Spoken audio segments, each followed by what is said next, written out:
Good morning, students. Welcome you all to my YouTube channel PEC Academy Kurukshetra.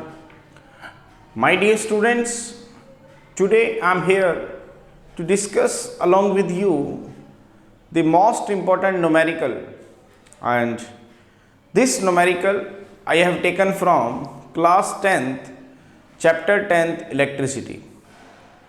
This numerical is based on the concept of Joule's law of heating effect. Now what is Joule's law of heating effect?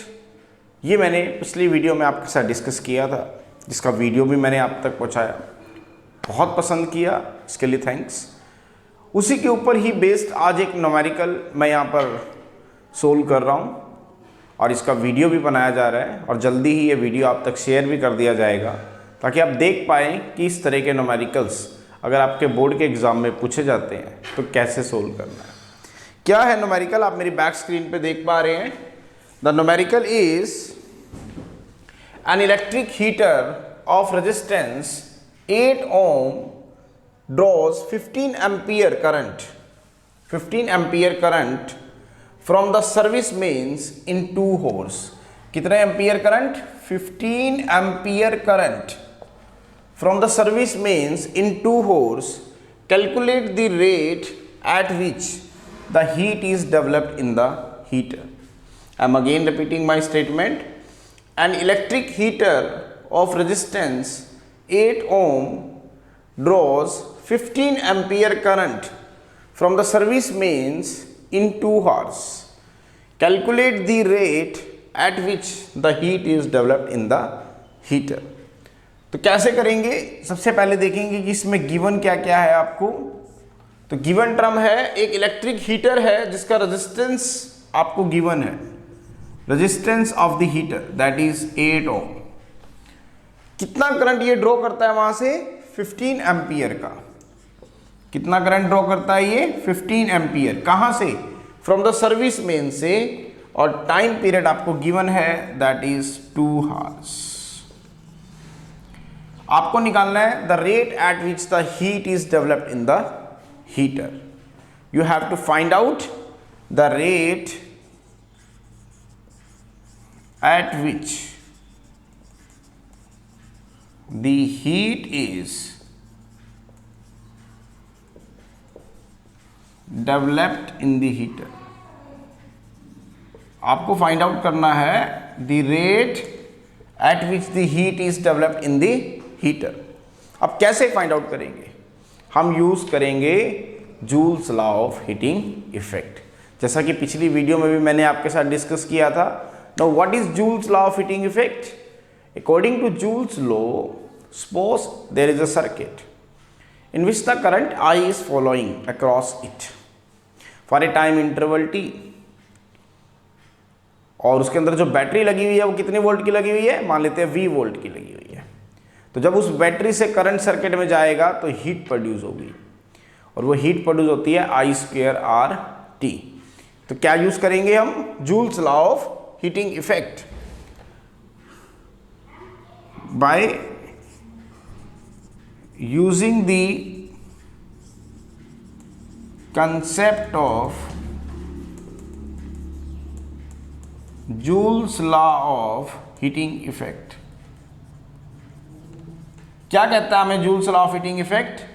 कि suppose अगर आपके पास एक circuit है, उस circuit के अंदर एक resistance है R, और इसको मैं एक बैटरी से कनेक्ट कर लेता हूँ, और ये बैटरी है हमारी V वोल्ट की, और इसके अंदर करंट I प्रोड्यूस होता है जो इस सर्किट में से, इस रेजिस्टेंस से पास होता है for a time interval t।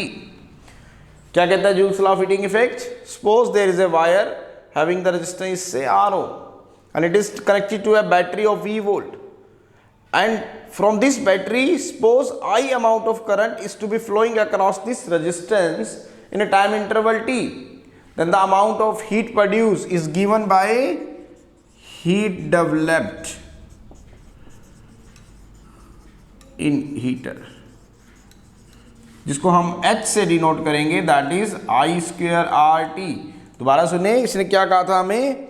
Suppose एक वायर है जिसका रेजिस्टेंस है R ओम, अगर मैं इसको एक बैटरी से कनेक्ट कर लूँ जिस बैटरी की वोल्टेज है V और इससे आपका करंट चलता है I, तो और अगर T इंटरवल ऑफ टाइम के लिए ये करंट इसमें से पास होगा तो इस रेजिस्टेंस के अक्रॉस हीट डेवलप्ड होगी, और वो जो हीट है वो होगी square of the current flowing across it, product of the resistance of the wire या सर्किट, और T for which the current is time for which the current is following.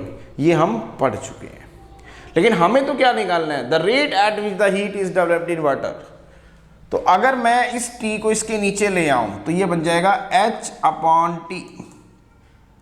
Now what is H upon T? H upon T हमें बताता है the rate of heat developed. H क्या बताता है हमें? Heat developed in water, heat developed in heater, I square RT। और H upon T हमें बताता है the rate of heat developed. तो रेट ऑफ हीट डेवलप्ड को हम कैसे लिखेंगे? Rate of heat developed in the heater is, इसको हम डिनोट करेंगे किससे? H अपॉन T से, that is I square R। इसको इक्वेशन नंबर 1। हमारे पास according to Joule's law of heating effect H की वैल्यू क्या थी? The amount of heat developed, that is I square RT, जिसमें I करंट था, R resistance था और T टाइम था। अब आपने क्या किया, आपको तो निकालना था rate at which the heat is developed. तो रेट कैसे निकालेंगे? H को T से हम डिवाइड करेंगे, that is the rate of heat developed. तो H अपॉन T कितना आ गया? I square R। Now put the value of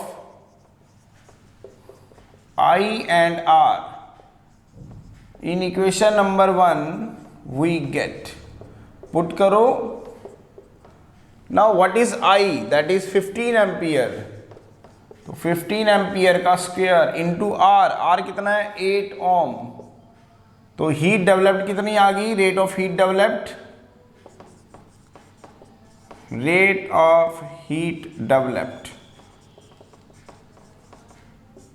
H upon T कितना आ गया? 15 into 15 into 8, that is joule पर सेकेंड। हीट को किस में लेते हैं? जूल में। टाइम को किस में लेते हैं हम? सेकेंड में। तो 15 को करो 15 से, दैट इज 225 इंटू 8 जूल पर सेकेंड। इसको करोगे तो 8 5 जा 40, 40 का 0 4, 8 2 जा 16 और 4 20 0 2 और 8 2 जा 16 और 1800 जूल पर सेकेंड। इसका मतलब जो हीट डेवलप्ड होगी, the rate of heat developed in the heater is 800 joule पर second. This is the amount of heat developed in the heater. कितनी आई? 1800 जूल पर सेकेंड, क्योंकि हीट जो होती है वो जूल में मेजर की जाती है और टाइम जो होता है वो सेकेंड में मेजर किया जाता है। So this is the numerical. बहुत ही इंपॉर्टेंट न्यूमेरिकल था। कैसे सोल्व करना था आज मैंने इस वीडियो के थ्रू आपको दिखाया।